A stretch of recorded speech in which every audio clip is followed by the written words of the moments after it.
where I feel like things could be. Good. Being aware is very important. That's why you're doing. Yeah. That's why you're doing this class, right? That's why Right. we're here. Yeah. It's no, the a class big isn't part of it. bad.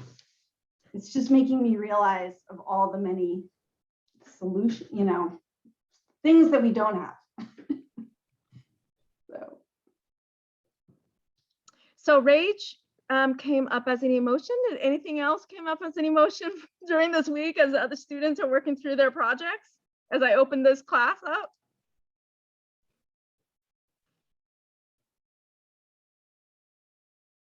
Feel free to unmute and share. I think gratitude for the community of people who already are working on walking and biking issues in town. I am very grateful for the work that's already been done. Thank you. That's awesome. So I have a project in which I work with other colleagues, and when we hear something we really like, we do this. Like something we really love, we do that. So thank you, Kathy. Anybody else? Any other? This is so weird. I've never opened a class up with an emotion question before, but why don't we take one more and I can start this class.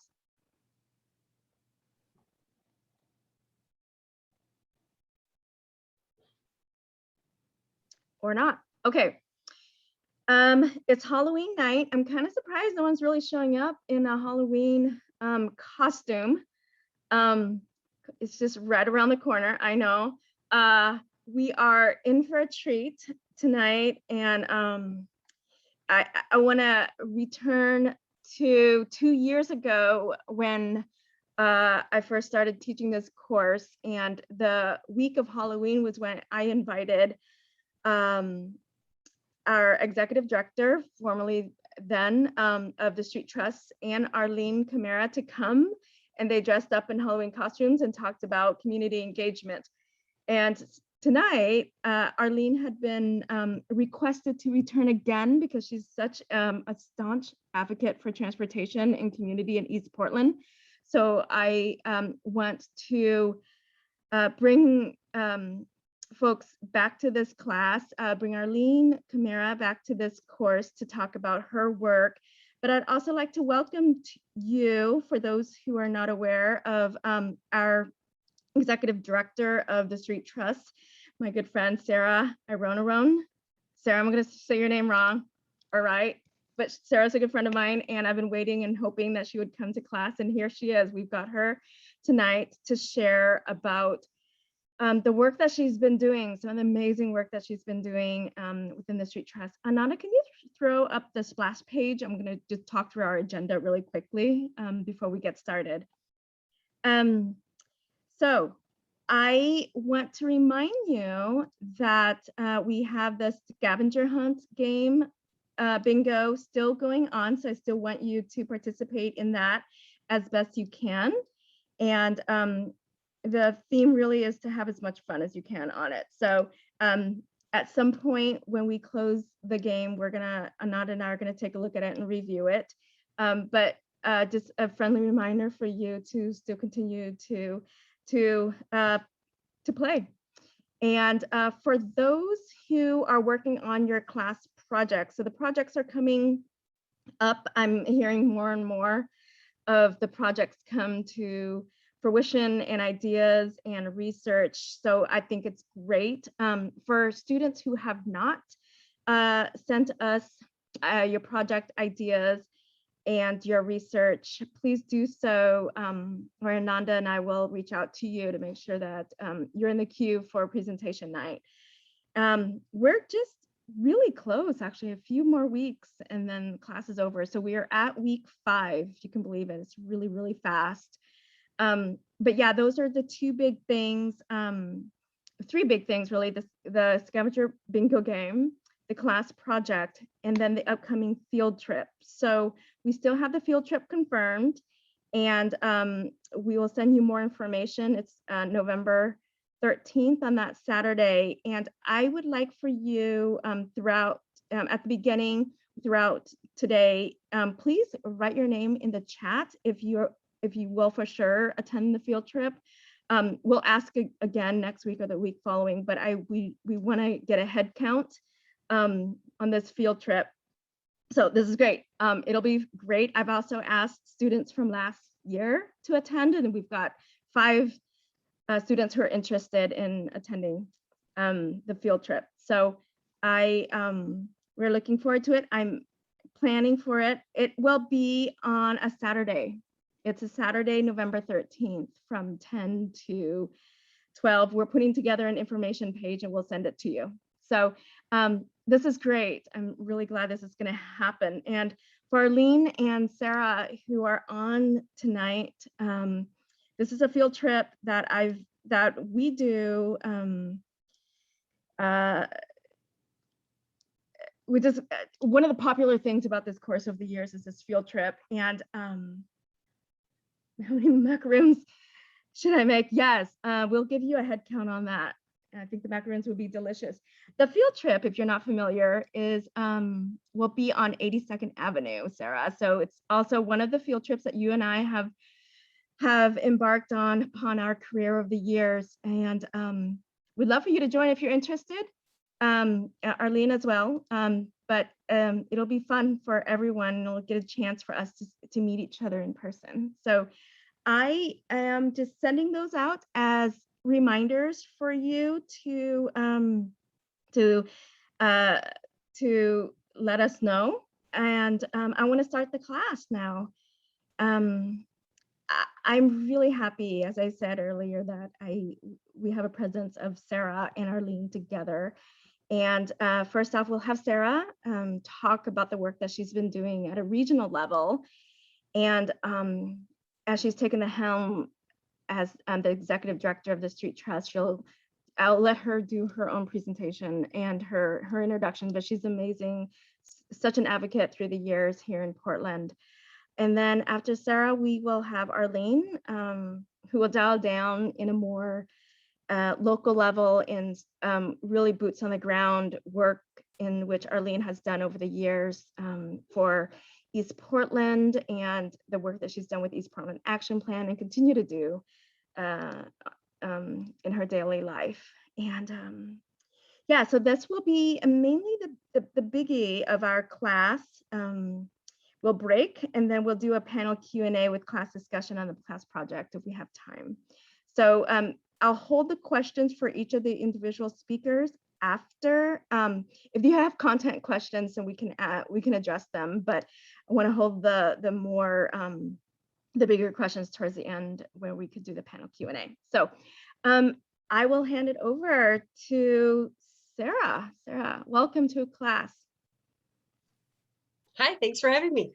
It's been a while since I've been at Portland State. Is this volume okay? My headset is a little janky. Yes, perfect. Okay, great. Well, hi, my name is Sarah Iannarone. Don't worry about pronouncing my last name. No one can, so everyone just calls me Sarah, which is fine. I am the executive director of the Street Trust. I do see some familiar folks in here. It's so great to always have so many engaged, what I call civic entrepreneurs, essentially giving of their time and energy to make this place the very best that it can be. And I know being here is a labor of love. So thank you so much for your investment in our community safety and shared prosperity as we tackle some of these problems together.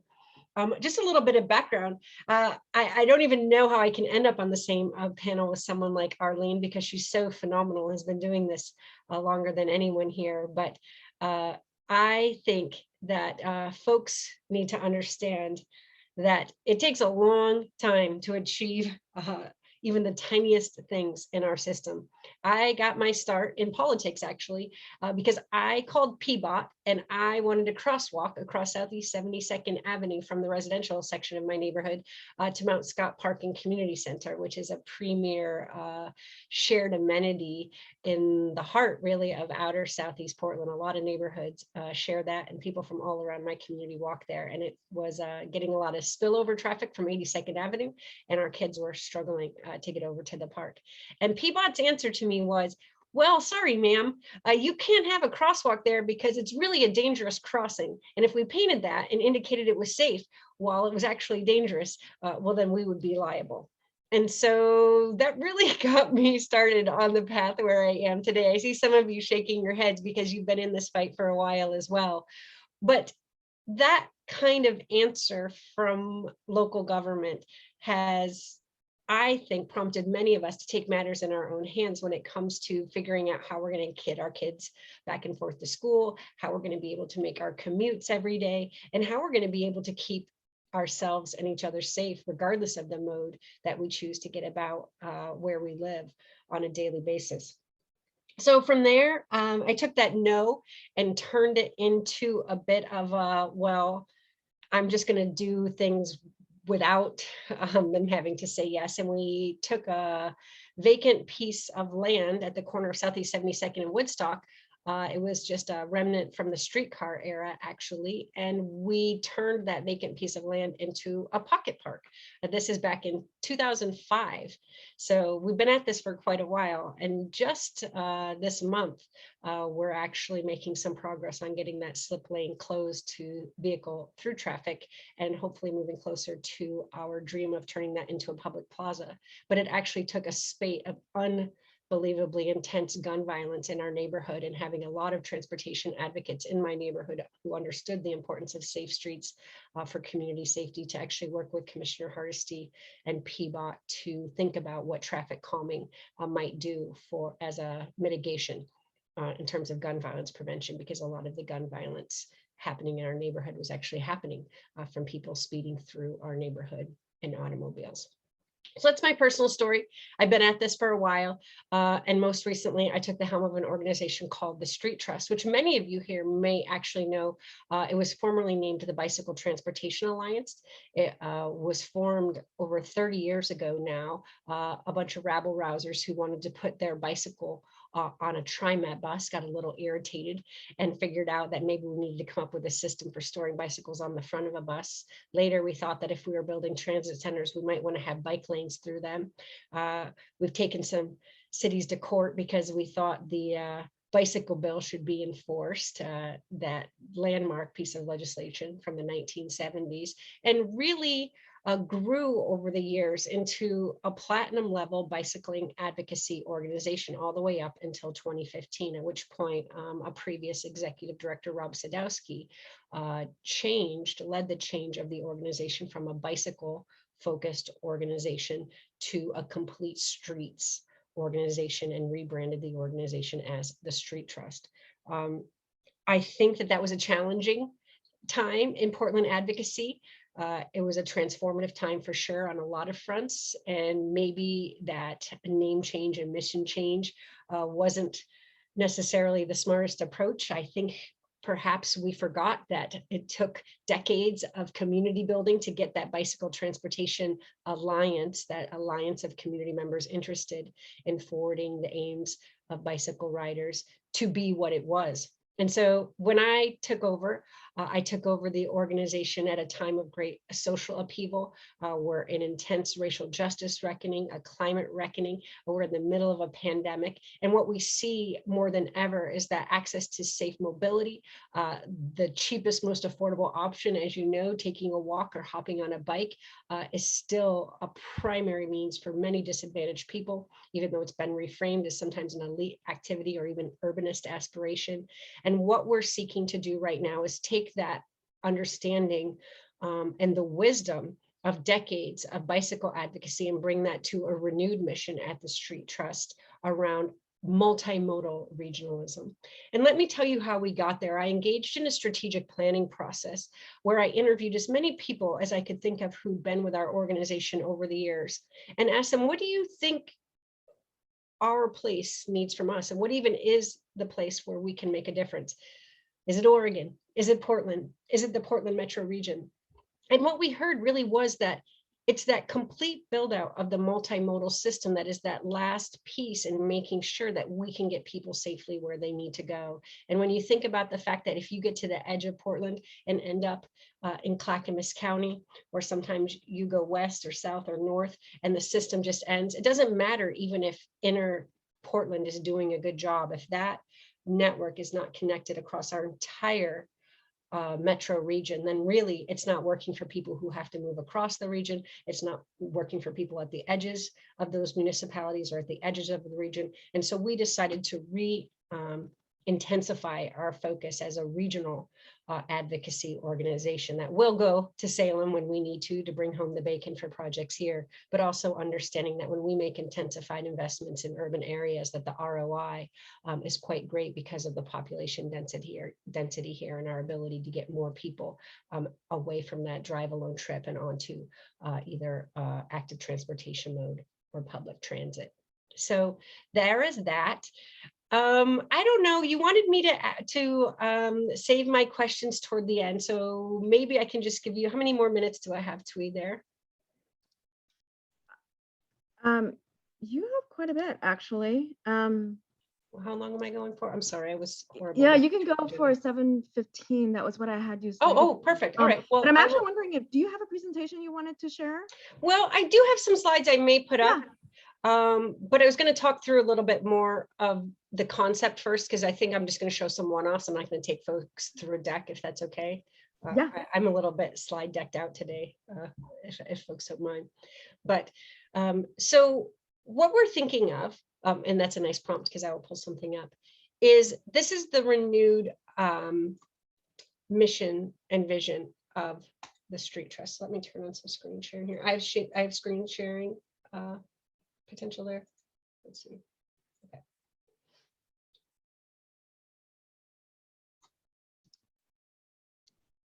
So this is the new mission of the Street Trust. There are a couple things in here that are pretty important. Unlike the previous iteration, the Bicycle Transportation Alliance, what we have here now is what I call mode ecumenicalism. I'm not here to tell you how you need to move around. I'm not here to tell you that if you need to take a drive alone trip, that's bad. I'm not here to tell you that you need to bike or ride transit or even walk. But what I am here to say is that I want whoever you are, wherever you live across our beautiful region, to have the options that you need that keep you safe. I want those options to be accessible. We want to work toward racial equity, and we want to achieve climate justice here in our region. So when people ask the why of why we're doing this, we can say that at the end of the day, when I can make myself obsolete and go retire to a place where I don't have to worry about moving around most of the day, that we will have built out a complete, safe, low carbon, multimodal transportation system. And we know why that's important, because that does contribute to equity, access, opportunity, health, and prosperity for people here in our region and beyond. We know that Portland is a leader around the globe, and that people look to us for leadership. So when we're doing suboptimal interventions and investments, it actually is a disservice not to our people, but people around the world. And what we decided to do was revisit the values behind this and some of the things that we thought made this work successful in the first iteration, which is working together. When I got to the Street Trust, I heard that we weren't being a very good neighbor to a lot of people. And so we decided to double down on partnerships and community building and to try to maintain a more courageous mindset as opposed to defaulting to a defensive stance, or even thinking that maybe being risk averse is the right thing to do, where we're taking big moves and we are taking risks. We understand that sustainability is key, that we do need to focus on equity, and that it is going to take a lot of innovation to get us there. And so one of the things that we've done is transform this into, and I do not know, can you still see, are you still seeing the slide deck? Or are you seeing a new thing? Sometimes I have to, you can see the new one that says by 2023. Yeah, we can see the slide deck. It says by 2023. Okay, so this is how we're framing this to the public. So what we're trying to say is that we are going to come back into the community, not be in a position where we're actually inward facing, heads down, policy wonking, but we're going to get back out into the community and try to have a better understanding of what the community's priorities are. And that's going to take a lot of intensive rethinking. We've already retooled the entire staff of the Street Trust. So we have 4 new jobs at the Street Trust. We have a new strategic partnerships manager who's talking not just with organizations like Kaiser Permanente, but also meeting with community-based organizations like the Rosewood Initiative to make sure that we are the connector between the various interests that are interested in forwarding a more sustainable transportation future. We're working on building up our membership right now, because one of the things that actually helped, I think, catapult the Bicycle Transportation Alliance the first time was having a lot of people who were very passionate about and bought into the vision. So we're working hard right now to build what I'm calling a people's army for that multimodal future, to make sure that we have the numbers there to win big on very forward-thinking policies that frankly we just haven't had the numbers to pull off those wins. Thinking about impact. So what's the value proposition to our community in terms of what does multimodal advocacy organization actually do? So we have an impact manager in-house now who's trying to quantify that and really focused on doing good policy work, so that anything that comes out of our shop is just the most reliable piece of transportation advising that you can have. I was just finishing up a comment on the Oregon tolling project, where our team is taking a pretty hard stance on making sure that that tolling revenue doesn't go to freeway expansion, but actually goes to things like active transportation and transit investments that will keep our community safer and reduce our greenhouse gas emissions. A couple of the other things that we're doing is building up our C4 as well. So our C4 is our political action committee. We're going to work very hard this year to run a candidate school. We found that a lot of policymakers do not even understand basic principles like the relationship between transportation and climate change, or things like induced demand, or why if you widen freeways, it just causes more people to choose that drive alone trip. We're going to make sure that we're raising the right amount of money and choosing the right candidates so we can get some winners and really try to elect people who are going to be there for us as transportation visionaries in realizing a better future. We're working hard to build a bigger tent. There was a lot of good work done through the Getting There Together coalition, which the Street Trust helped co-found and made intensive investments in to help forward the regional ballot measure last November, but it wasn't enough.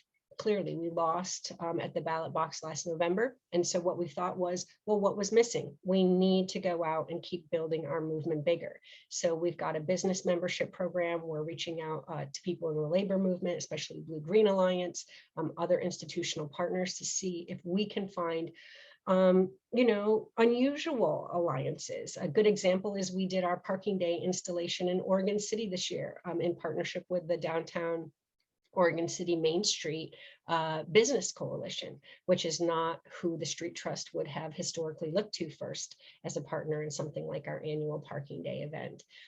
Being regional to us means truly regional. So we're writing an awful lot of grants right now to go out and do work across the region in every every single city of the region. A lot of times there are people in the epicenter of all of this, Portland, Oregon, who talk about the region, but they stay pretty close in Portland, and we're trying to get out to the edges of the region and engage as much as we can. We've got new board members and new staff from Washington County in particular, but we've also got staff working in Clackamas County, and we're thinking creatively about how we can meet the needs of all street users in these places, especially folks who may not have access to a safe bicycling network or complete sidewalks or even transit service where they live. So how can we build them in our movement and have them feel seen in this work?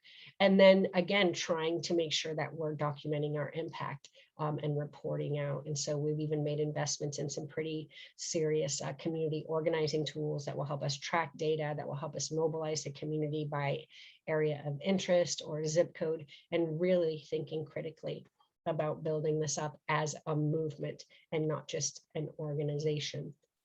And I can stop sharing from there. So that's kind of the end of that. Let me get you back on here. Sorry. Oh, I think this is my first Zoom call ever. And beyond that, I will say that I think one of the most important choices that we're making right now is to think about the messaging. Folks not everyone on this call may agree with me, but we are going to adopt a somewhat more modest language when we are talking about transportation, mobility justice, and even climate justice. This is about that, trying to make a broader tent so that we can build up the numbers. But it is also so that everyone feels included in this work. Some of the feedback that I got early on was that the bicycling movement per se could be very passionate, very engaged, but it wasn't always inclusive. And so, or at least not feeling that way in some of the language and some of the approach. And that may be part of the old BTA that I'm not familiar with, but sometimes there's residue from things that came before us, as you know. But we're really trying to think about all street users across this region, because we're all struggling. Even someone who drives every day and doesn't mind it is paying the costs of this really incomplete, inequitable system that we've built. They may end up suffering serious harm or seriously harming someone else because of the unsafe streets and incomplete conditions that we have for our transportation system all across the region. And we also want people to understand that most of us are not a single mode user, right? Sometimes I ride TriMet, sometimes I ride my bike, sometimes I walk, sometimes I would use car sharing or even a TNC like Uber or Lyft. And that we have to understand that people who drive TriMet also may bicycle to work. People who are freight drivers also may take TriMet to get to their job. So there are different ways that we're all different kinds of street users, even in the course of the day. So pegging a single person as a cyclist or a pedestrian isn't really representative of the breadth of human experience either. We also know that our streets are terribly unjust. So when we're thinking about the consequences of not having a full build out of a pedestrian network or a cyclist network, is that the disparities are borne disproportionately by already trauma impacted communities, that BIPOC, Portlanders, and people across the greater Portland metro region are already the ones dying at disproportionate rates, harmed at disproportionate rates, residing in places with poorly lit sidewalks, residing in places without sidewalks at all, residing in places without transit access at all, or they're very, very far from their nearest transit stop. We understand that women and trans and non-binary people suffer extreme harassment when they're riding public transportation or in public space. We understand that immigrants have a hard time navigating our system. And we understand that our leadership has largely abandoned the needs of the most vulnerable people in our community by underinvesting in a system that works universally. And that we have to think about the fact that as we continue to advocate for things that we will all benefit from, that centering the needs of the most vulnerable people in our community and the people who are already trauma impacted are the ones who need to have their needs centered in our investments, in our narratives, and in our policy making. So we're working really hard at the Street Trust to build those relationships in and center those in the work that we're putting out into the world. It's going to take time. It took decades, like I said, to build up the BTA into what it was, but I do hope that as we move forward, that we are building credibility and legitimacy back up in the community, that we're doing a good job serving our community with policies that work, and that at the end of the day, we're building the capacity that we need to win some important battles that we have coming up. We have a scheme right now out of our transportation department, the Washington State Transportation Department, to some extent the federal government, that's planning to make major investments that would expand fossil fuel infrastructure and expand capacity for drive alone trips. And so what does it mean for us to counter that with, like I said, a people's army that supports better streets, investments in local communities, investments in those alternatives that mean that we don't actually have to look to freeway expansions as a way to alleviate congestion, because we know it won't work anyway if you understand the principle of induced demand. So thinking about how the bicycle or the e-bike or even access to transit is a much better investment when it comes to relieving congestion and get people the options that they need. I don't really really think I have much more than that. I do much better with questions than I do just talking off the cuff. I'm kind of tired of hearing myself talk. I don't know, do we want to move on to Arlene and then do Q&A, or what are you thinking, Twee? Did I miss anything that you wanted me to cover? Oh, no, I think that was fantastic. Does anybody have any questions, specific questions regarding the street trust that Sarah can take before we move to Arlene?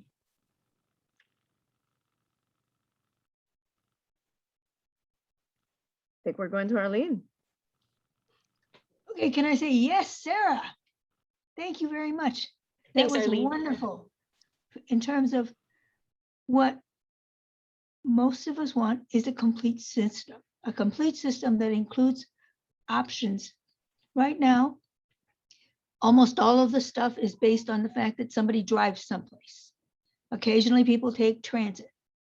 Very occasionally, people walk and do their biking. In our country as a whole, and even though Portland is supposed to be a bike-friendly city, you still have most people driving alone. What that does is essentially produce a disparity where those who have already infrastructure in place can do that ticket. If you live on 28th and Belmont, you have so many options for transit. You have so many options for biking and walking. If you live on 138th and Foster, you have virtually two. You can walk and take your life in your hands, or you can take the bus that comes along every half an hour, if that.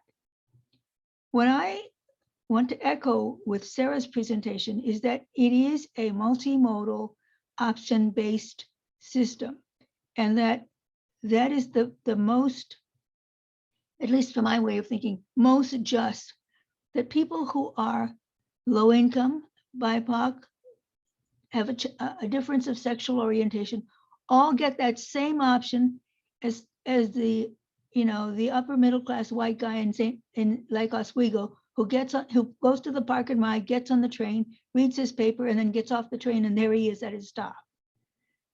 I also think that for many years, as a historical kind of thing, transportation planners disregarded the BIPOC community because A, they weren't interested, B, they didn't understand, and C, it didn't make any sense to them, all of which we know is absolutely not true.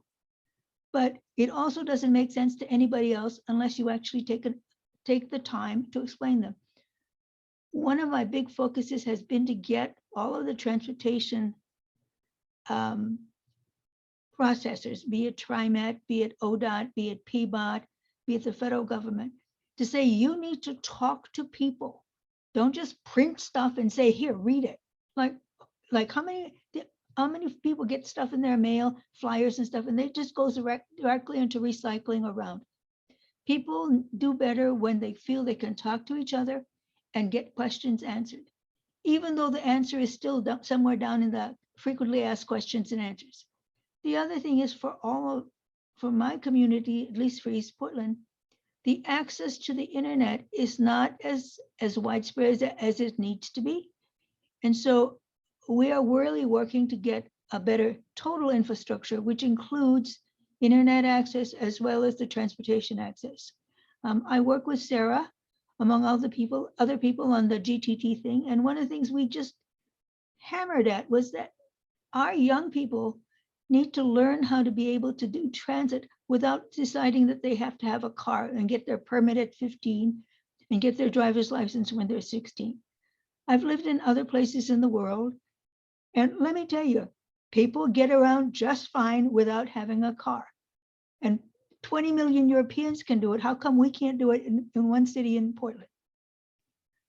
I just feel like what she has done is taken the system and working with our partners. The Street Trust has worked with Apano and what is Safe Routes to School and all those, and gone to Salem and said, hey, you need to also support better infrastructure for our entire region, not just for the city of Portland.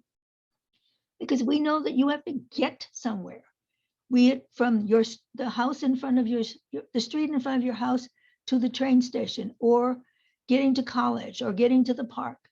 All of it has to be safe. And I had an initial argument with somebody putting a street down they did a development. They said, well, people will just have to turn around. I said, and when they're turning around, can you see the person coming along on the other side of the street? Well, no, but they're going to stop for you anyway. And I said, excuse me, I believe that the Oregon traffic law says pedestrians have the right of way, not the car has to, you have to stop for the car to go. And that was my first encounter with a very, not a negative person, but one who is entitled to saying the car gets to go everywhere.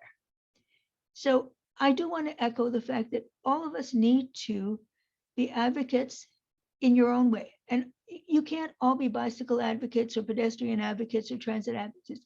Do what you can. But Sarah's right.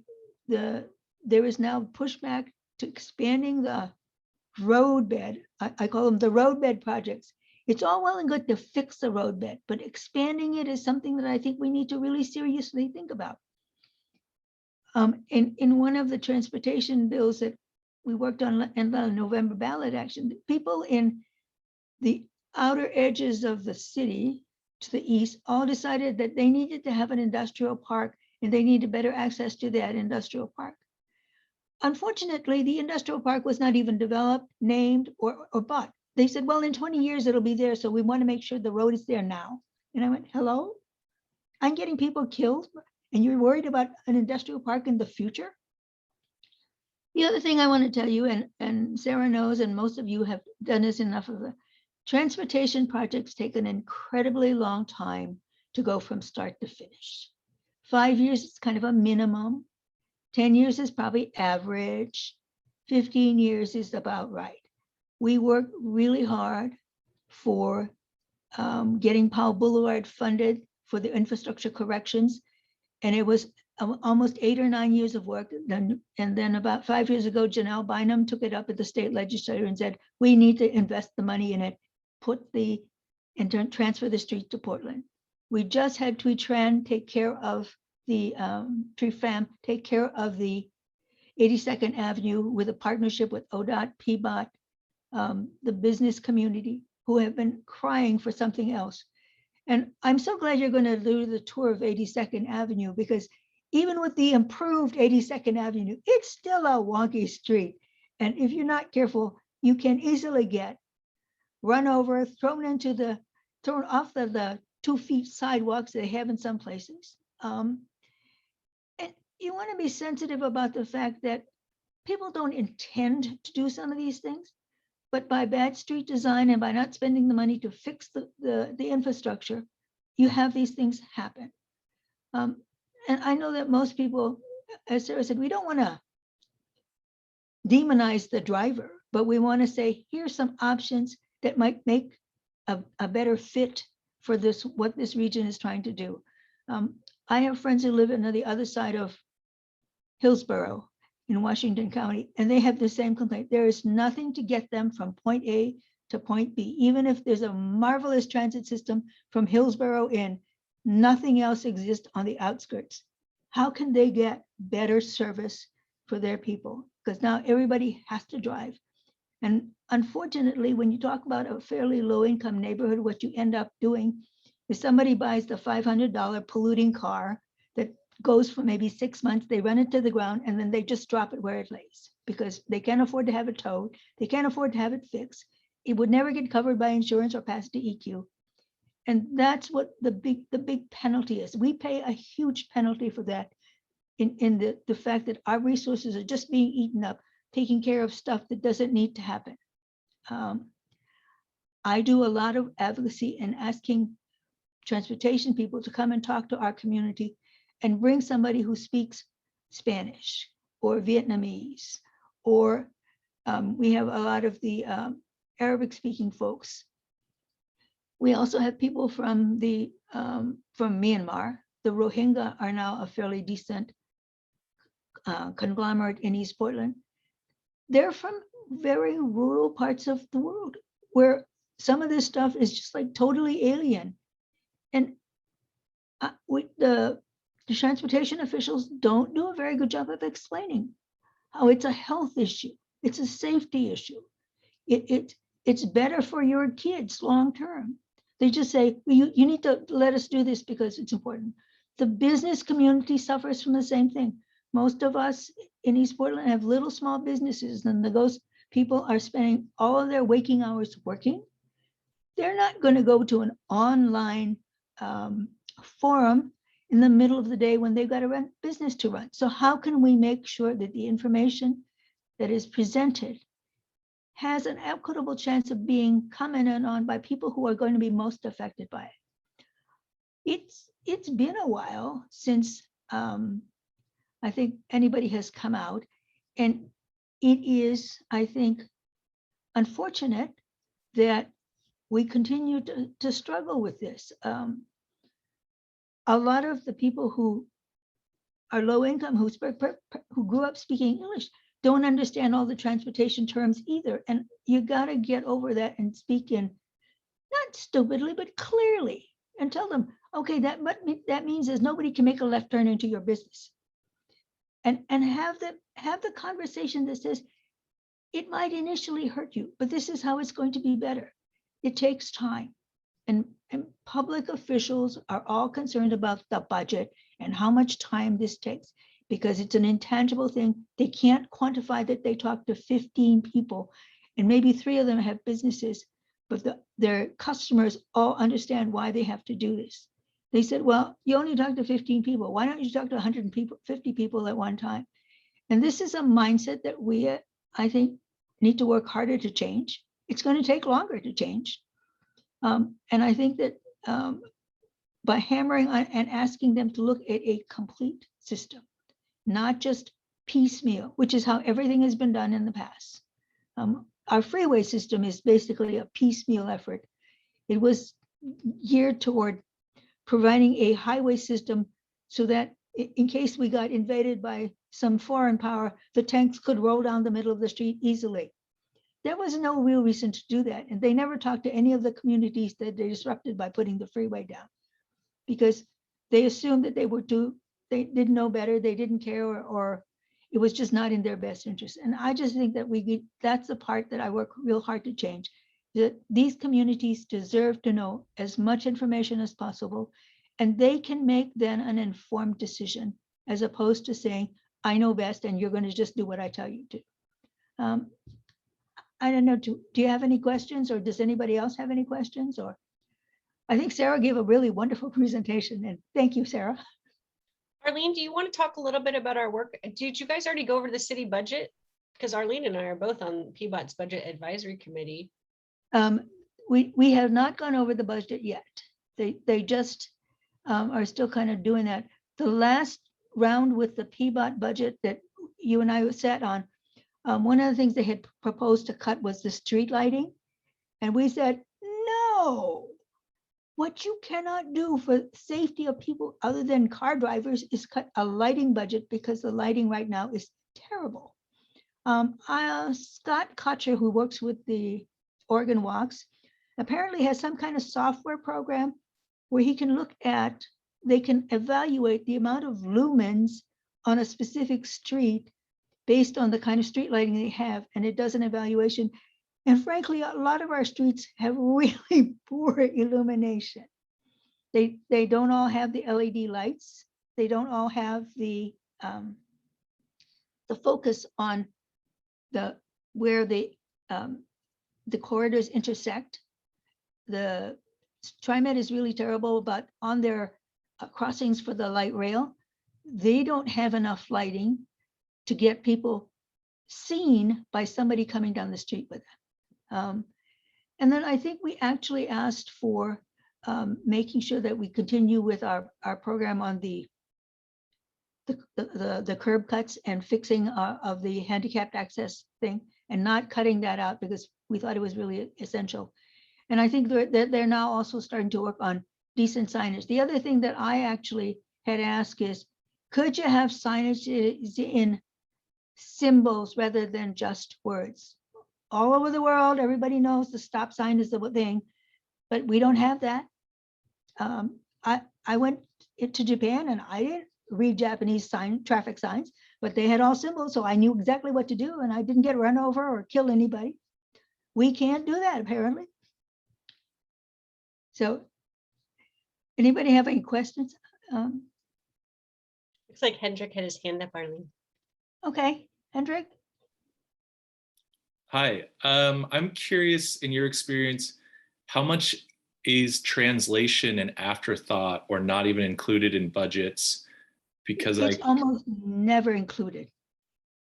I saw on the ODOT, they recently had an open house for their 150% list for pet and bike, and there was only English with a little Google button at the bottom. It kind of blows my mind that we're still at a place where it's impossible for people that don't speak English to have any say in what happens. Yeah, I got mad at them because I said what they did was say, if you speak German, click here. Now, it's not written in German, it's written in English. If you speak Vietnamese, click here. It's not written in the Vietnamese script, it's written in English.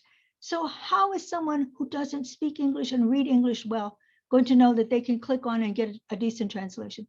Basically, that was done at the last minute, and somebody decided that they ought to have the translation things. So they did, but it wasn't well done. There are also people who are hearing visually impaired, who could have an audio kind of thing. We don't do very well with anything other than people who read and write English real well. I guess there's, what is it?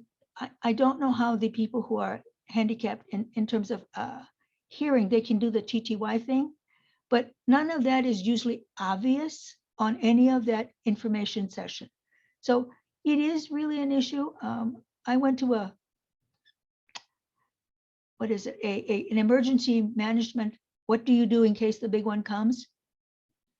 Nobody there did sign language, did any of those kind of things. And I'm thinking, oh, and you expect people to know what to do when you don't even tell them that there's a way for them to get the information. And this is one of the things we struggle with. You know, anybody else have any questions? I just think that we have to do better, and I keep pinging on them. Maria? Hey, can you hear me? Yeah. Awesome. I want to go off on that a little bit. We have like the top 5 languages in the region: English, Spanish, Chinese, Vietnamese, and Russian. But what about other folks who don't speak those particular languages? And I know like it's super limited for even those top 5, but for like the Rohingya population you were talking about, or any other population that doesn't speak those languages, it doesn't sound like there's anything for them. And I'm wondering what you envision. How can we how can we reach folks who don't speak those languages? Here's what I usually do. I look at all their little things and I say, okay, but you have this whole corridor are full of people who are, and usually that is the Arabic speakers, the ones with the minority languages. They're the ones that need the information the most. So I usually call up and say, do you have any, what is your capacity for how many languages? And they all kind of get a little bit, blah, blah, blah. And I said, well, I have 3 or 4 people who speak Arabic, 3 or 4 people who are, the Rohingya speak a Bengali language. And I have some people who are from the Karen, the mountains of Cambodia and Thailand. And they need to have that information because they're small businesses. So then it's kind of like, can we have somebody just translate? And I said, no, they need to have the respect of having somebody speak to them. So usually we work with the East Portland Action Plan and some of the other organizations and try to get a language and culturally sensitive translation and interpretation. If you just wanted to do the Google translation, you get the words translated, but sometimes the context is totally useless. So I don't recommend that. What I think happens is people just think that it's enough to translate the words. The understanding of what the words mean is actually much more important. The other thing that Portland does You say, look at most of the language spoken by kids in Portland public schools. And one of the things that I find is that they have said the second most language spoken is Korean. And what I have to tell you is most of the Koreans who come over here are here for economic reasons. They speak English just fine. But you have these smaller languages where people are not, they're truly refugees and they didn't have a choice. They got to come someplace. They're the ones that are the most needy. So I look at not just numbers, but whether you have a population. And I work very hard to call up population and say, could you come to this meeting? I know it's really hard for you, but could you get a couple of your relatives, just get 2 or 3 people, and then say to them, well, these people also live on the street and but they only speak the Nepali language. So how can you translate for them? The city has to accommodate them in some fashion. Maybe not very well, but if we get enough people doing that, tell them that you want sign. Now I notice that a lot of public officials have sign language interpretation. That should be the norm for all of these languages, that it is easily available and can happen. It is very expensive to do. And we have to learn how to fit that into our budget so it becomes more normal for us. Does that help you? It does, yeah. And just one more little thing to go off on that is I have auditory processing issues, and in a lot of webinars, whether it's from like the government or anywhere else, the subtitles that they offer suck a lot, and they're way behind, and they don't catch the right word, and I'm just mad about that. So wanted to share that a little bit. No, it's really important that accommodation be made as well. Kathy has a question. Thanks. I'd actually like to hear from both you, Arlene, and Sarah about this. It's about 82nd. So I'm relatively new to Portland, and I understand the street funding that went into Hawthorne Boulevard didn't improve things the way a lot of people wanted it to improve things. And I'm wondering with 82nd if it's an opportunity to actually widen sidewalks so that there can be community life on sidewalks, and make transit lanes, and actually pull out most cars, because that, if we're planning streets for a 20-year lifespan, it could be something that needs to happen on 82nd. But then again, I'm thinking about gentrification, and I'm thinking about Sarah's idea about, the big tent and all streets for all people. How do you balance all of those needs on something like 82nd so that it really becomes a street that serves people? And how do you engage the people that live along 82nd and have businesses there so that it becomes a street that actually functions well?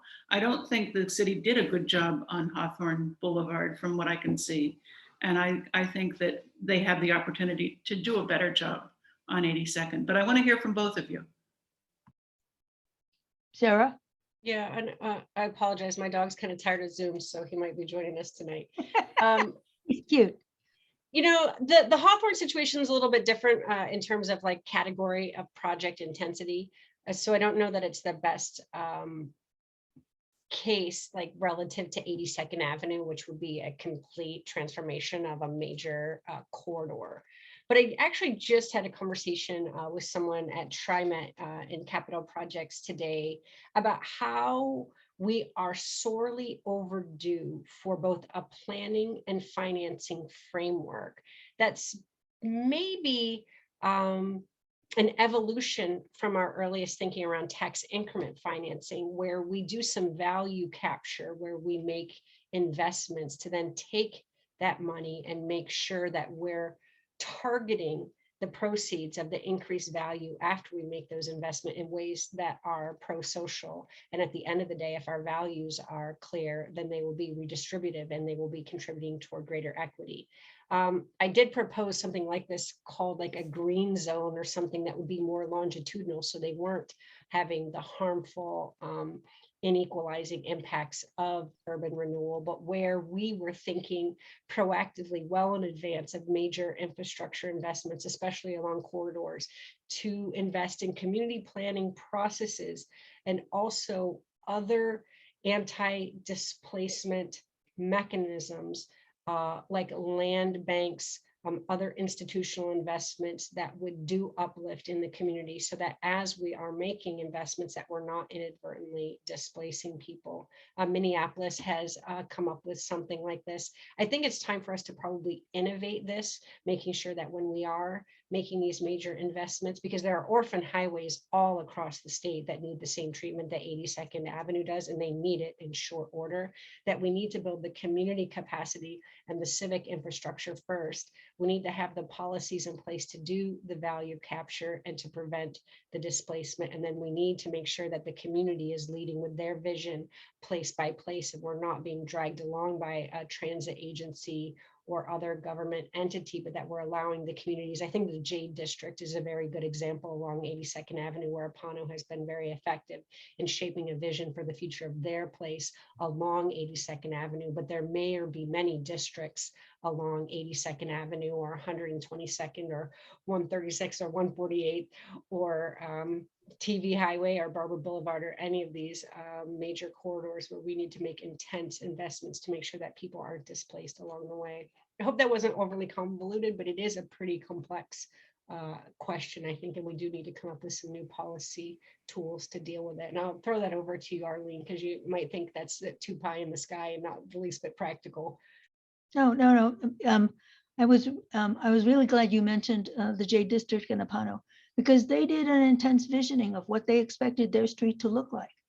Unfortunately, as you get further north, you run into the airport, and the airport's vision of what 82nd looks like is a feeder for Portland International Airport, as opposed to a street that people live on and provide some interaction with the rest of the community. And as you get down to Clackamas County, I don't think that visioning has begun yet. And what I think we need to push is to say to PMOT and ODOT, who are both transportation agencies, is that you need to actually do the intensive work of the outreach to say, what would you like your street to look like? And tell people they're not going to get everything. They are not. It is simply impossible to get everything. But based on what we have heard, these are the things that are more likely to happen. And for the most part, there will be complete and wider sidewalks, safer crossings, better lighting, a transit lane, and a bike lane that is not so overwhelmed by the weight of the traffic that if you go along 82nd, especially on the lanes where the buses go, there are dimples in the road from the weight of the bus.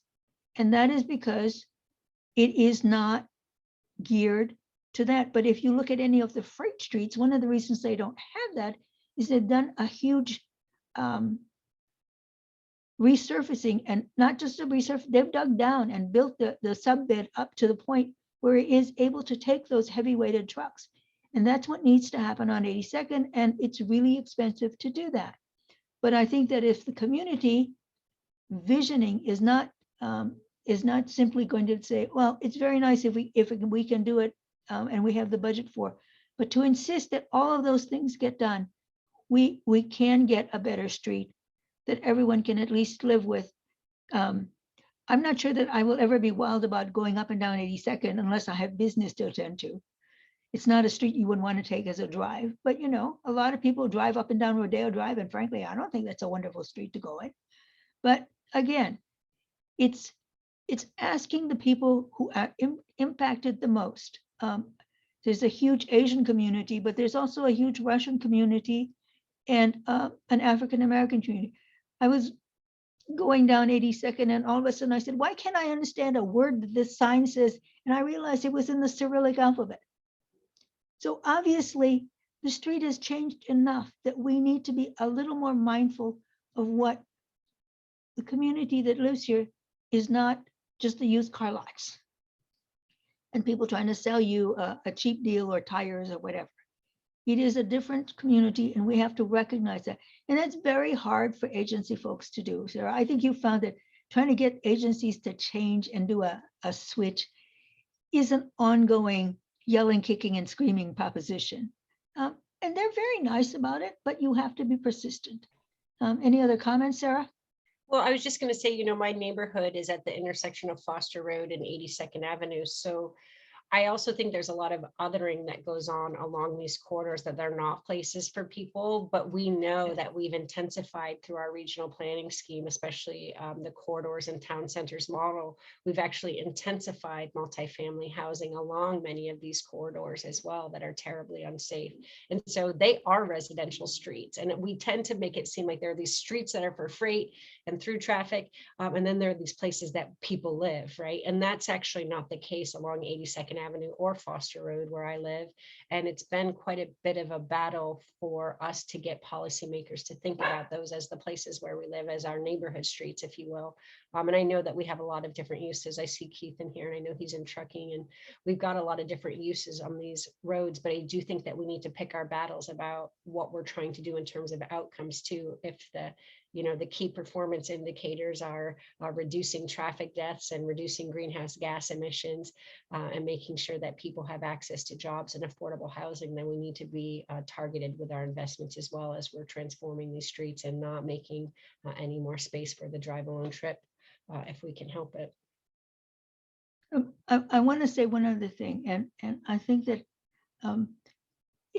in my part of town, there are a lot of people who still are from the old school, who don't cycle, who don't do any of those kind of things, and they have a real hard time with the cycling. And I said, but at some point, if you have to choose between having gas in your car or cycling down the street to go to the store, what would you rather do if you were 25 years old? And they actually concede, well, yeah, cycling or walking is probably better. I don't expect somebody who's 85 to do that, but at the same time, the option should be available. And as we have young families move in, those neighborhoods that are considered less desirable are also cheaper. So that's where we're going to get families, and we need to provide for those families. And we need to provide for the families in a way that's safe and at the same time make the street work for them, not just that they have to live along the street and kind of, you know, deal with it. Kathy, does that answer your question? Oh, it stirs up a lot more questions, but I'm gonna leave it at that. But, you know, I mean, you can, I think that you can contact me or Sarah or whatever, and we can kind of have an offline discussion maybe, or we can transfer emails and stuff. Well, it sounds But- like we're gonna do a field trip, so I hope Oh, maybe okay. on that, you know? Okay, that's good. Thank you. Anybody else?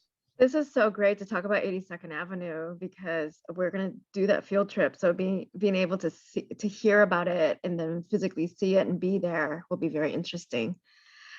We are at 7:44. I'm wondering if folks want to take a break for 10 minutes and return back with we can do more questions. I see Joan's hand is on, but I want to respect people's time, and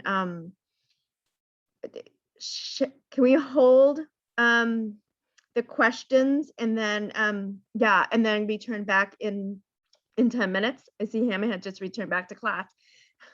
Looks like you made it home safe. Let's break for 10 minutes and we'll come back at 7:55. Thank you so much. These are such great discussions. Really. I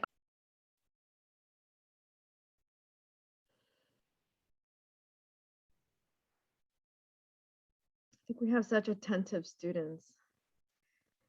Back on, right on time.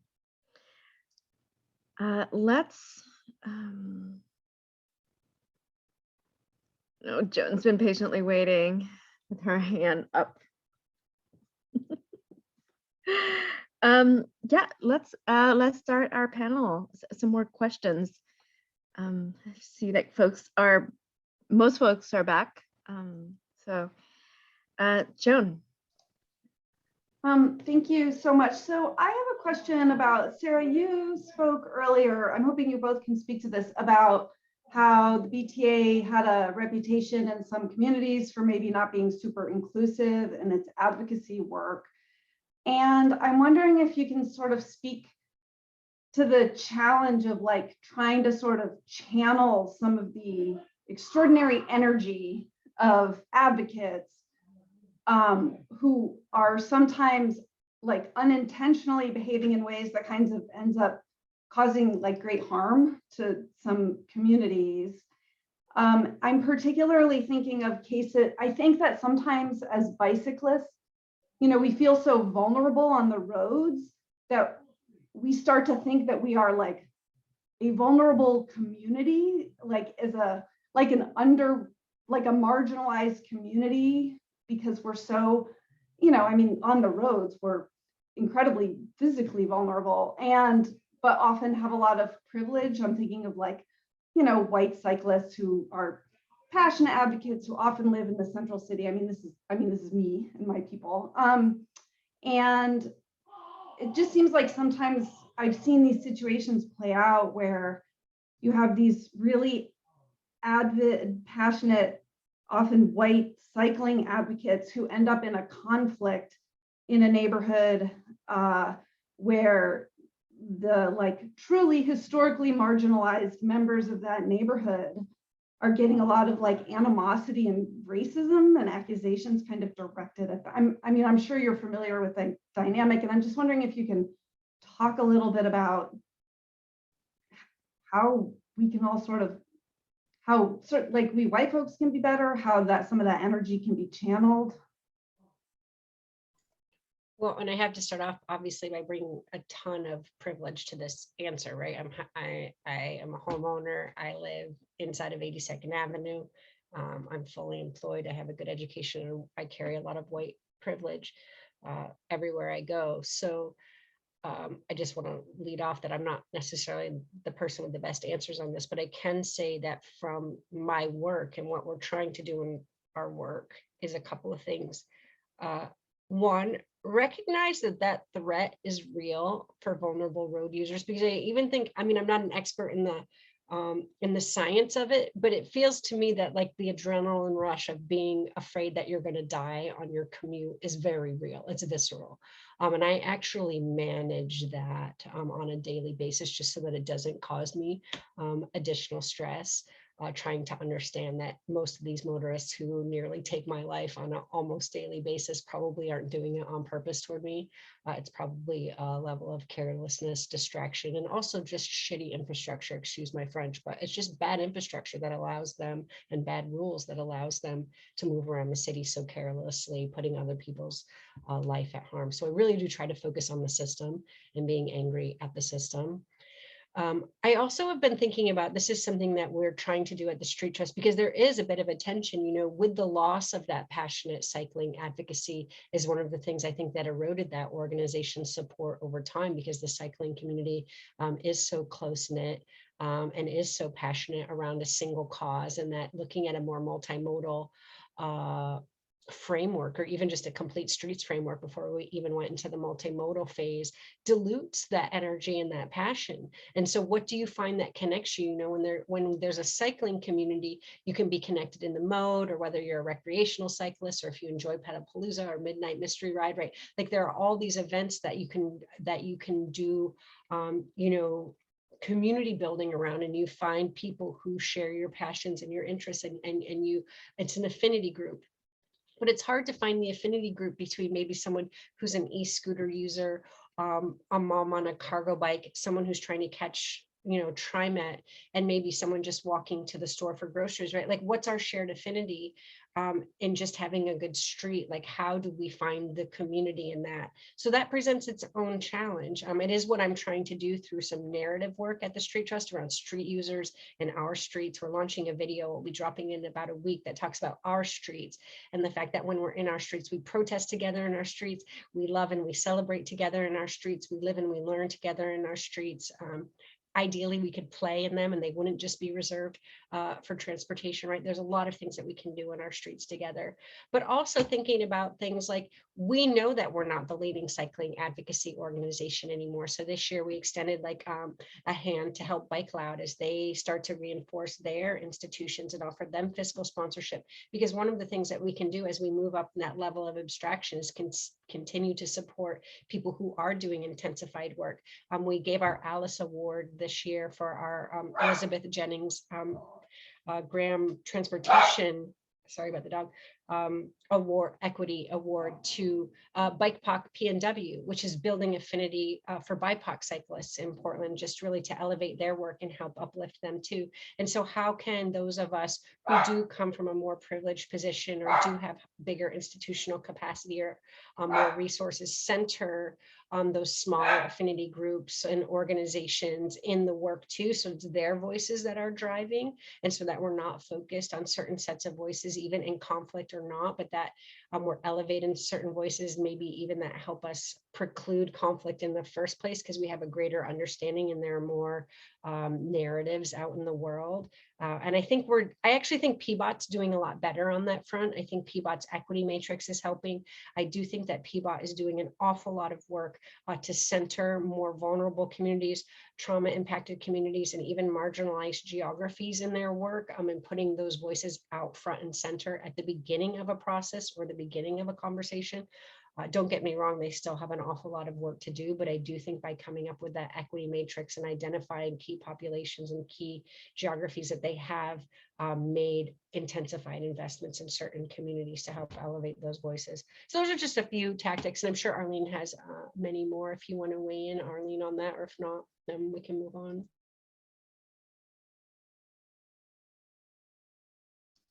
Arlene, you're muted. Sorry. What I have found is that there is some reluctance to support an expansion of a non-traditional infrastructure. And so I actually did this a few years ago and it seemed to work. I said, okay, so you're saying you don't want to have more bicyclists. So I whip out a picture of this kid who's riding the bike with the grocery stuff. I said, so doesn't he deserve, he's taking groceries home to his family. Doesn't he deserve a better infrastructure? And then the two kids and their parents, don't they deserve a better infrastructure that's safer? I lived in Italy and all the nonas went to the hairdresser on their bicycles, and they had this big group of cyclists running around going to the next town because the hairdresser was better in the next town. I said, don't they deserve as much of an infrastructure that's safe as anybody else? These are people who live in our community. That does help them, that they don't see them as those people, what I call the $5,000 bike with the spandex, that they're really the ones that are riding the $50 garage sale bikes going from place to place, trying to get stuff done. I think that has helped. PBOT has helped, and I think they're doing, as Sarah indicated, much better with their equity matrix. They need to do a little bit more work in trying to get people to understand how they came about some of these decisions, because that always, I think, frustrates the transit professionals who do this for the living. The engineer says it's just a wonderful way to solve this problem. And I said, and yes, but what about all the people who have to use it who are not part of this solution? You're creating other problems for them. And there's like this, oh, and that's what I think my role is. And not just me, there are others who say, hey, look, this is what happens when you don't do this thing. We had the whole issue about the bike lane being next to the sidewalk, the curb. But what they forgot was, how do they clean that? Because when there's leaves and stuff to gather, the cyclist is going to go endo when he hits one of those big rocks that come. And they now have this, what do I want to call it? A special leaf machine that's the right size for the bike lane over the curb to suck up all that debris. The technology is there. It did cost more. But I think that we should say that's an investment in our future, and just kind of agree that, yes, it is going to cost initially more. In the long term, it'll save us a lot, and it'll get us much closer to our climate action goals. It's healthier for all of us anyway. Does that help you? Yes, thank you. Thanks both of you.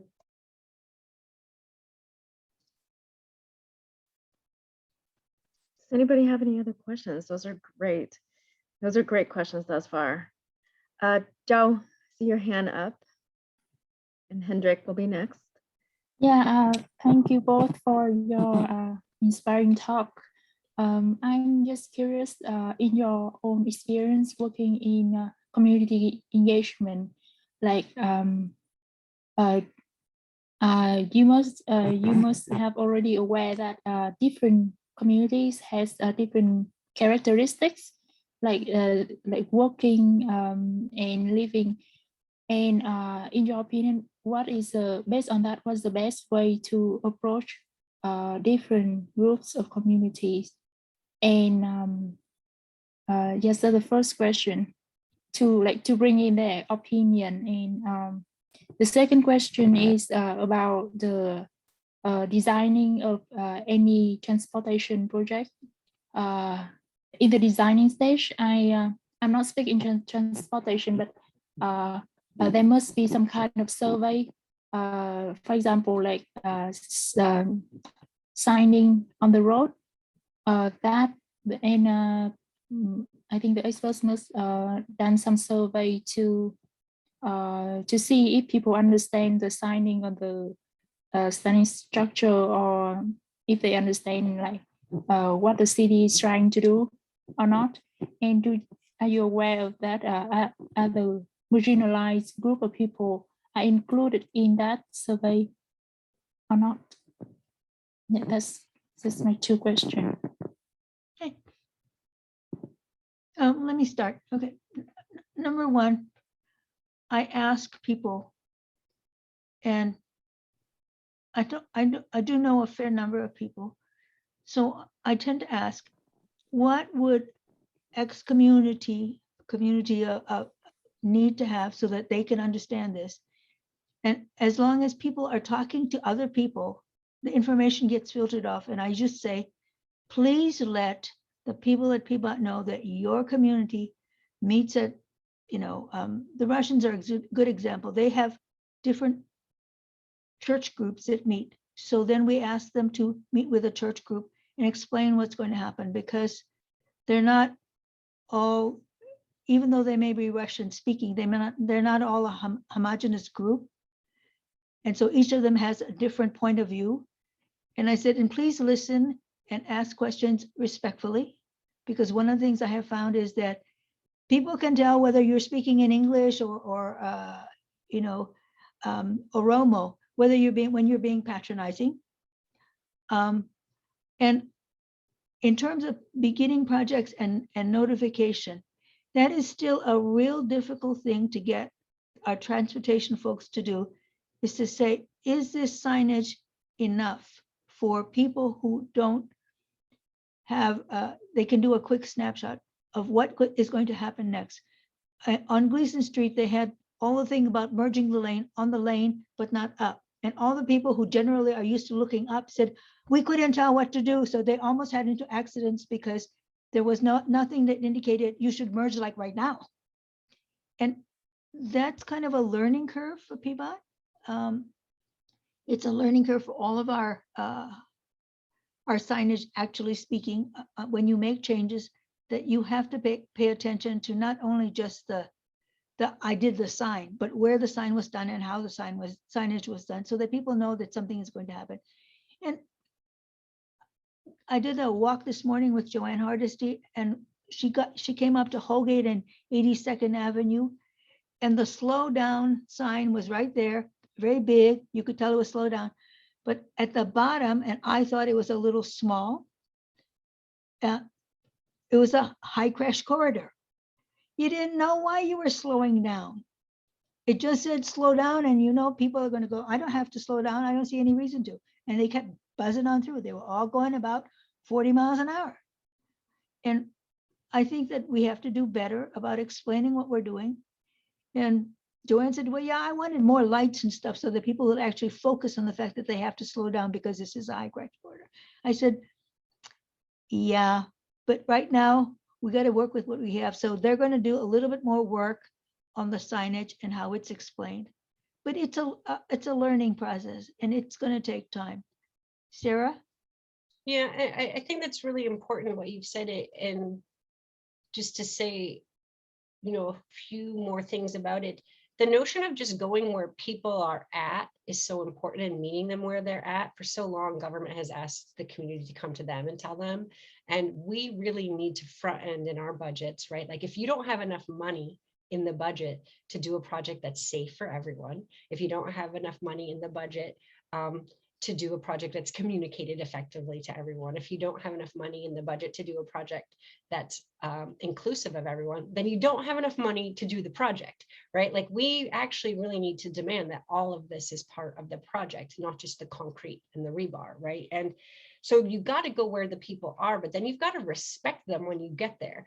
So if you're going to take time to listen to them, you actually need to take that feedback meaningfully and have it shape the outcomes in ways that they can see that what they said mattered. Otherwise, they're going to think that they're wasting their time with you, right? And so you have to have actually a very good relationship that's trusting and reciprocal with communities over time, so that when they give you feedback, you don't feel like you're talking to yourself or you're talking to no one for any good reason.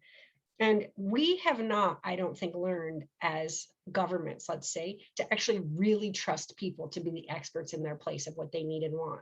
The engineers think they know better. The urban designers think they know better. Sometimes the real estate investors who don't even live there think that they know better than the people who live, work, and play there every day. And we really need to change that power structure by whose voices are valued and like get to shape projects.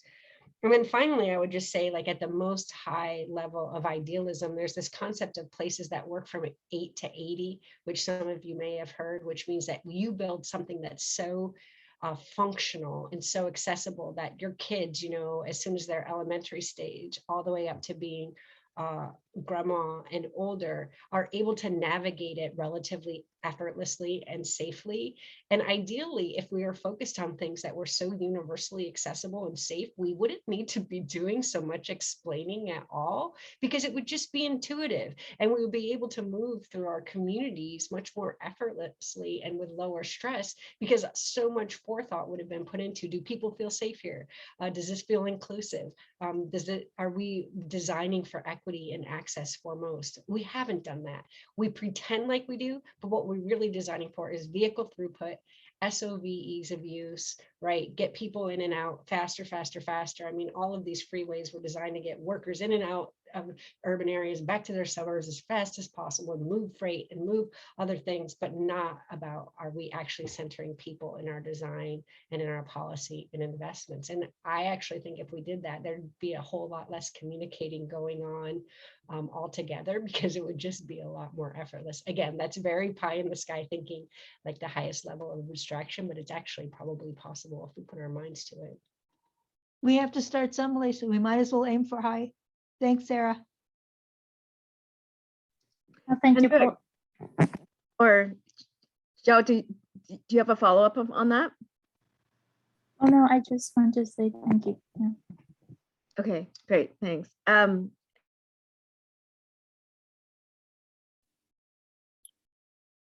I didn't hear that, but I'm assuming that was calling on me. So I'll just jump in with my question. I have a question about communication.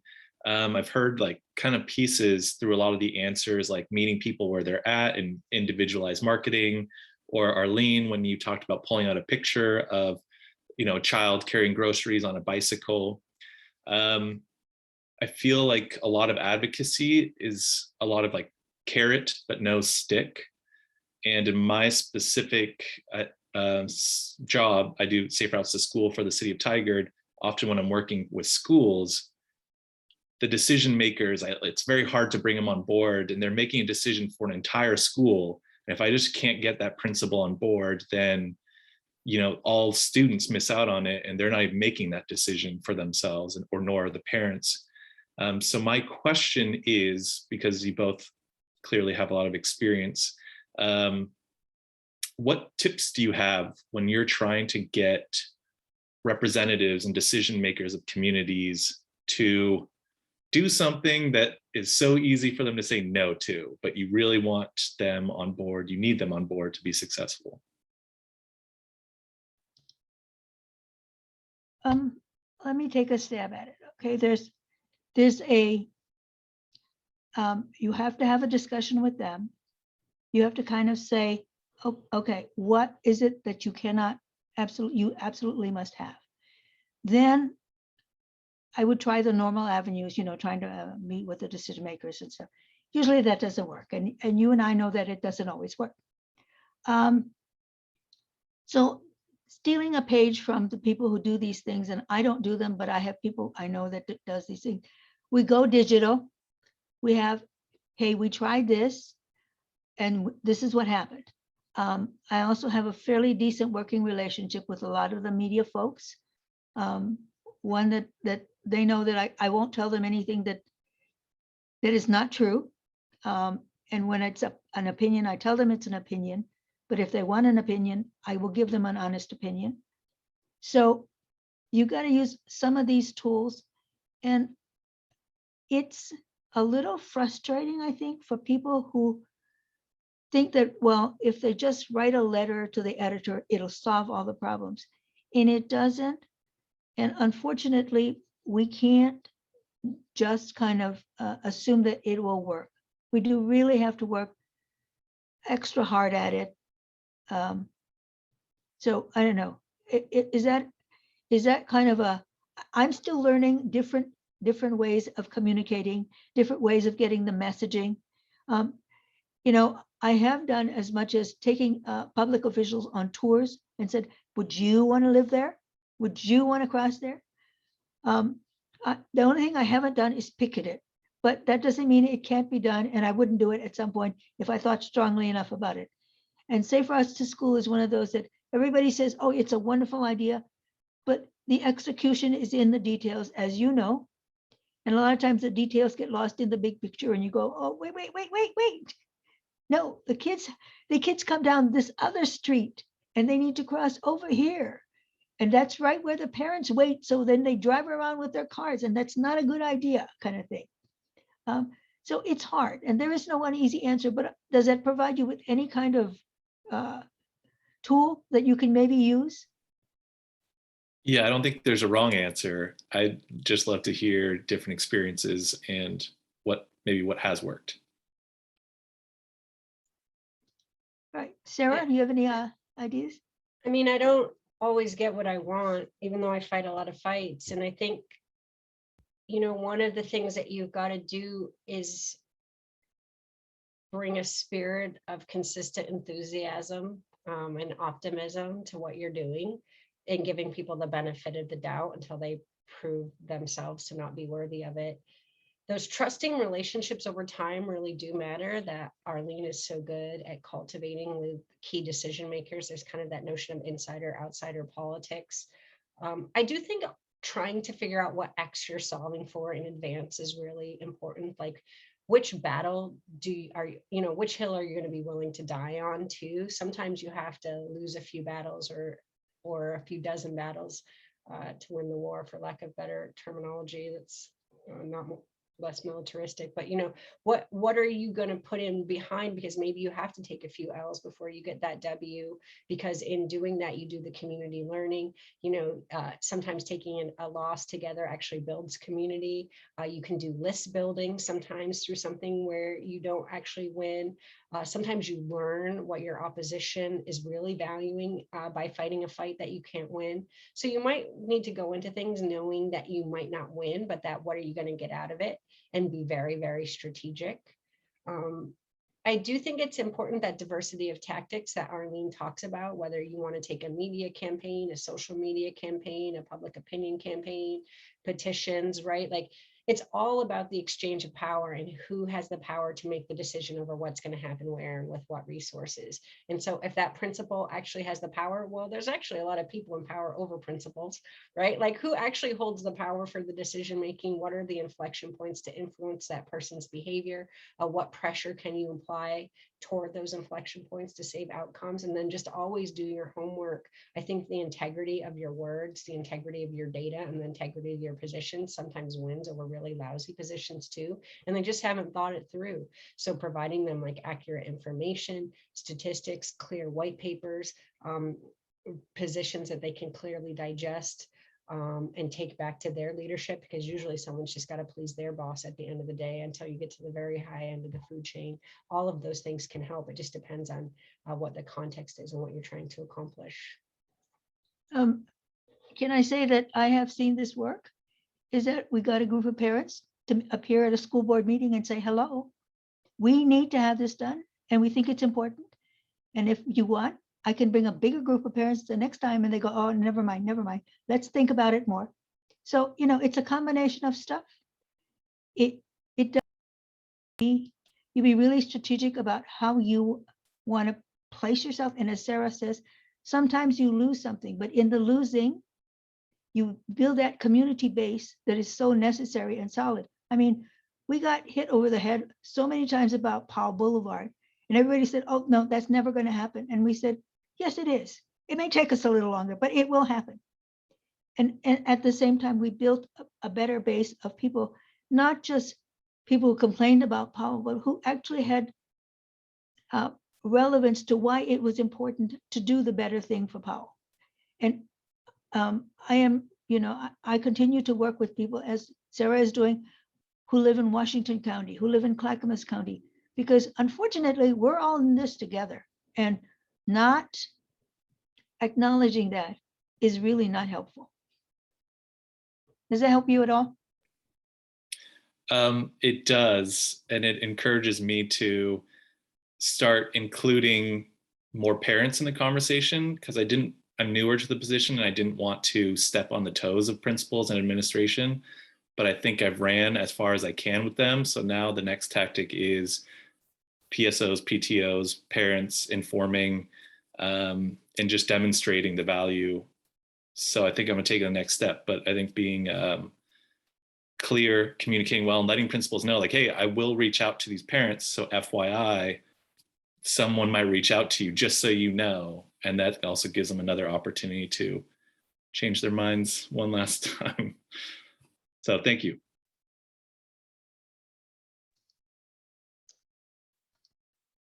Thanks for the question, Hendrik.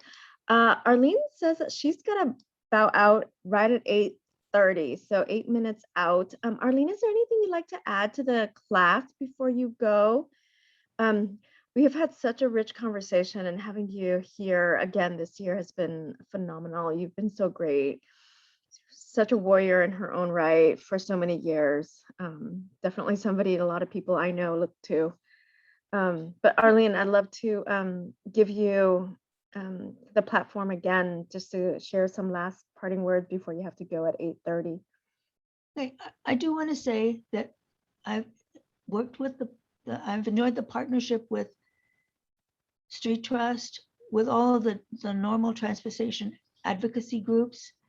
And I also have had a fairly decent relationship with the freight committee, which you wouldn't, you know, but they've got people and products to move as well. Mhm. And what I try to tell them is, nobody's going to get everything. We're all going to try and get the best we can for the people that we know about. But more importantly, we have to work together. Otherwise, we end up with, you know, for want of a better word, one of those, what is it, the Mount Hood Freeway, where everybody thought it was a good idea and politicians all got it. And then the community said, no, don't do that. And it never got done. Wouldn't it be better if you were all together in this and saying, that's not the best way to spend our dollars? Sarah? I mean, it is faith in the power of community, Arlene, and you and I are a bit zealous in that, but we come back again and again in that faith. And it really is what keeps us going, because we have to, and I always lean into this term of tactical optimism, is that we have to imagine that a better future is going to be possible if we do come together with the right tactics, with the right storytelling, with the right intentions, and we build community that we hope to be durable, and that we do focus on relationships that are trusting and reciprocal. Because at the end of the day, lives are on the line with this work that we're doing right now. I mean, we fought for 14 years to get the Foster Streetscape Road Diet in, and the day they cut the ribbon on it, my neighbor was killed at the very intersection where they had cut the ribbon, 84-year-old pedestrian, right? And these are lives daily. We know so many people in our community who've been affected by traffic violence. We know so many people are struggling on the receiving end of climate change. We know people are facing displacement and lack of access to opportunity because of racist and inequitable systems. So I think the most important thing is to value yourself and the importance of this work and just keep coming back to it again and again in that spirit, because honestly, we are going to win this. Like everybody on this call, like you all came here tonight in your free time to take a class as a community and do this work together. And that is what should bring us hope day after day, because, you know, government's not going to solve the problem for us. We're not going to solve this alone as the community. The private sector certainly isn't going to solve it for us. So we just need to keep building that community where we're all in it together, and hopefully we'll come out better on the other side of the day than we did when we went in on our own as individuals, solitary and not working together on this stuff.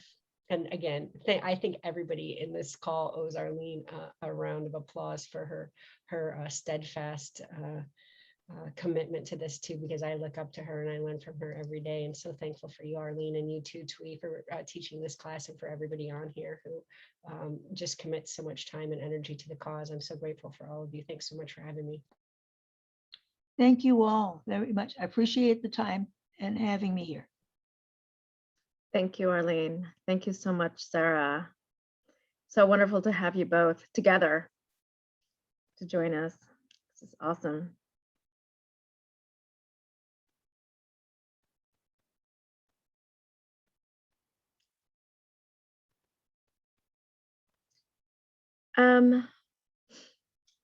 We have a little bit of time before class ends at 8:40. I want to just give space for folks to share and ask any questions related to the class and give any feedback.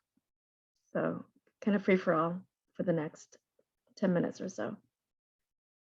It's been a night. I hope it was fruitful.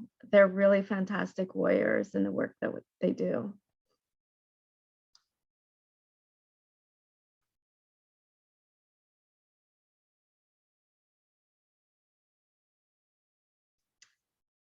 Yes, Sean?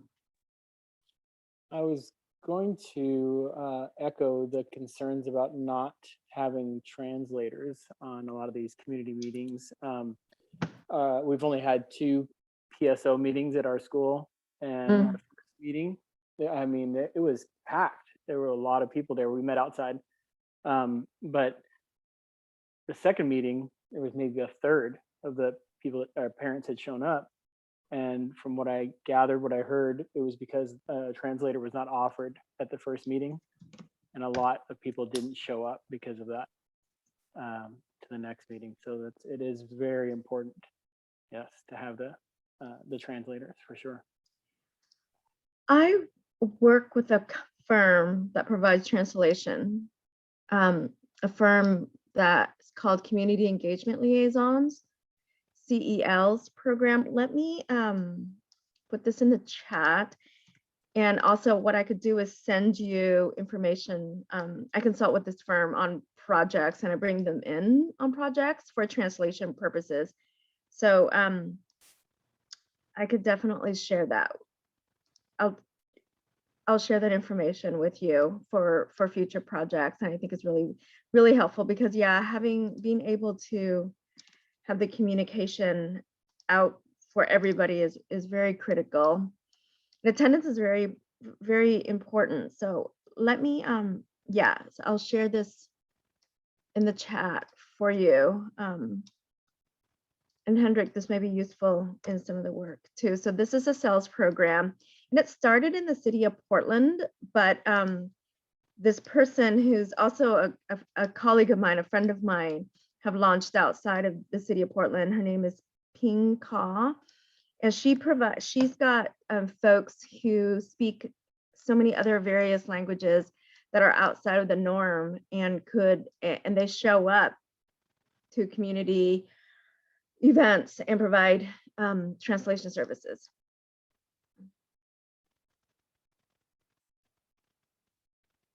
Yeah.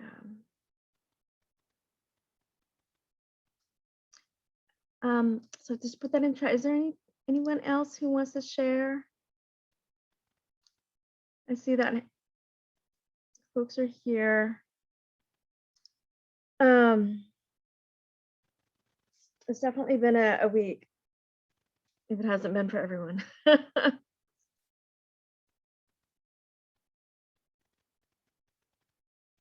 are your projects coming along? Yes? Are we ready for a dry run on November 4th? I'm gonna give you the space. I think it's November 4th.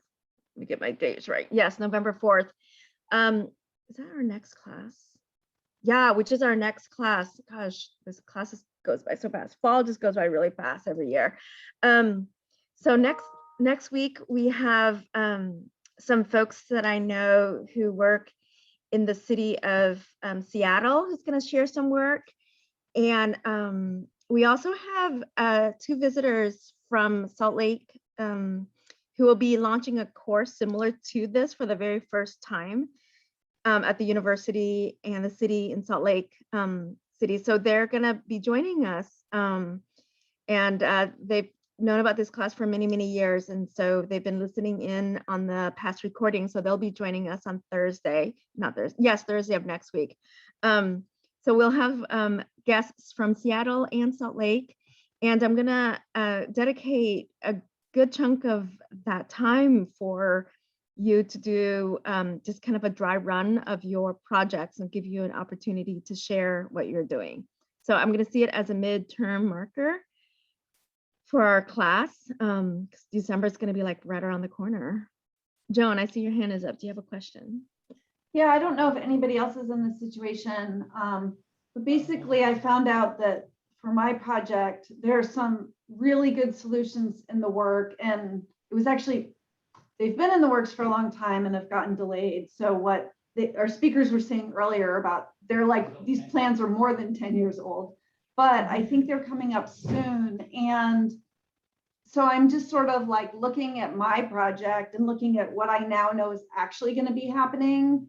And I don't know if anybody else sort of found out in their project that there's kind of a solution in the works. So, I mean, I could continue to do it as like an exercise, but, and I was really glad to hear about these projects, but it's kind of, I don't know. And I'm just wondering if anybody else, so I didn't hit a dead end. I basically, it's like, well, there's another solution in progress. And so I'm sort of like at a path and trying to decide if I want to focus on something just like different or like a little tiny part of it maybe, or any suggestions on, you know, how to sort of tackle that problem, or is anybody else sort of dealing with that? I'll jump in with a thought. What I'm working on is kind of safe routes to school, which is my job. So it's great, but it's also, I'm finding ways to create better information, add inputs that aren't really considered yet. So I'm really like flushing out a lot more from what the program, like it's such a big program that's like, oh, you can do all these things, but there's not a lot of structure within it necessarily. So I'm creating more structure and I'm adding more pieces that I think are valuable. And then I'm going to put those to the test. So if that is an opportunity, maybe there is still a project there for you. That was my experience.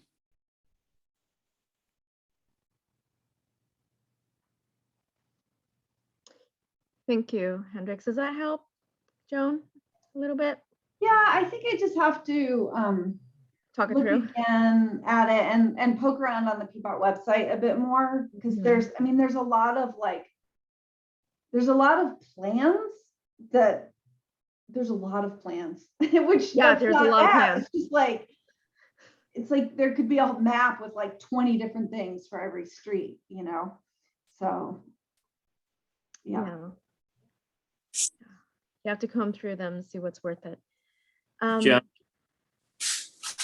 I see Oh. Debbie's hand first. Can I take Debbie's next and then Hammy? He can go next. Yes.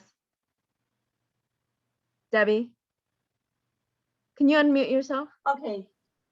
Yes, I'm working on my project, and I sent an email to 2 of the traffic engineers in Peapod. And then that was on Tuesday. I didn't get an email back. I emailed all of my questions, and I also attached a map showing the locations of all the troubled areas in my neighborhood. Uh-huh. And so Can I ask you- I called can I them ask you- today.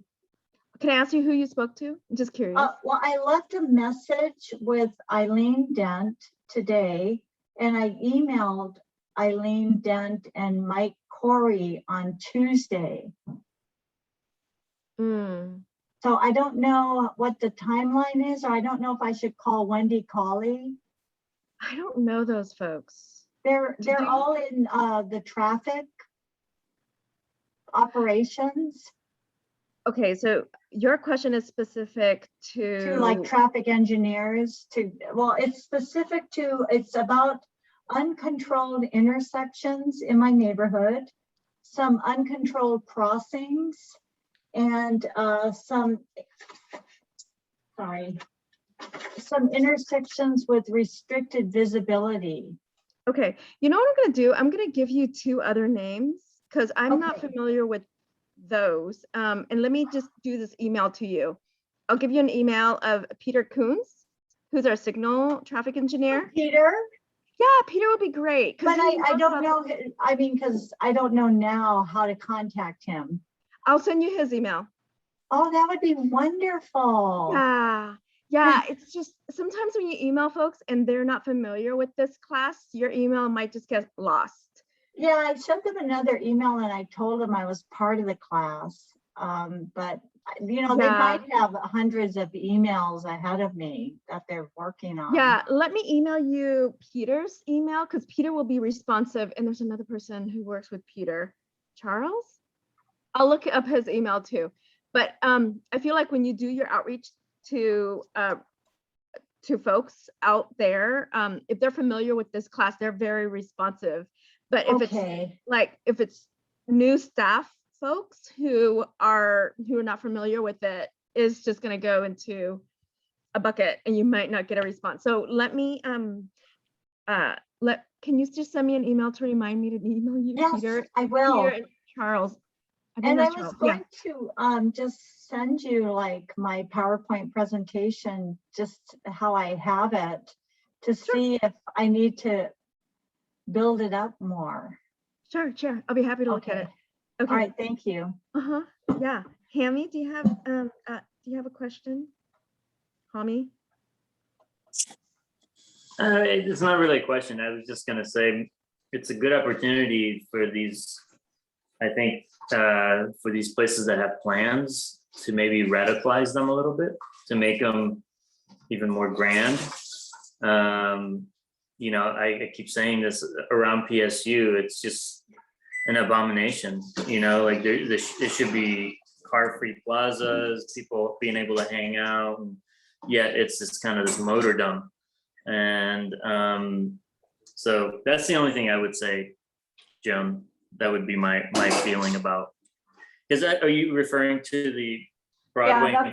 Yeah, and I don't know if you know Clint Culpepper is the transportation options manager at Portland State, but he's just like, yeah, I think you would love talking to him because he is like so, I mean, he's gotten so much done, but he's like so incredibly frustrated too, you know, and like, yeah, I love, right. yeah, no, I mean, and that's where, you know, who knows, maybe again, introducing some more radical ideas could be of help. I mean, I think Harrison, to me, again, I brought it up last time. Harrison is one of those streets that really needs a lot of work and leads to an important part of the campus, but it's it's really not a fun place to bike or walk, I would say. Yeah, thanks for that suggestion. That's a good idea, looking at some of those specific things. So I'll do that too.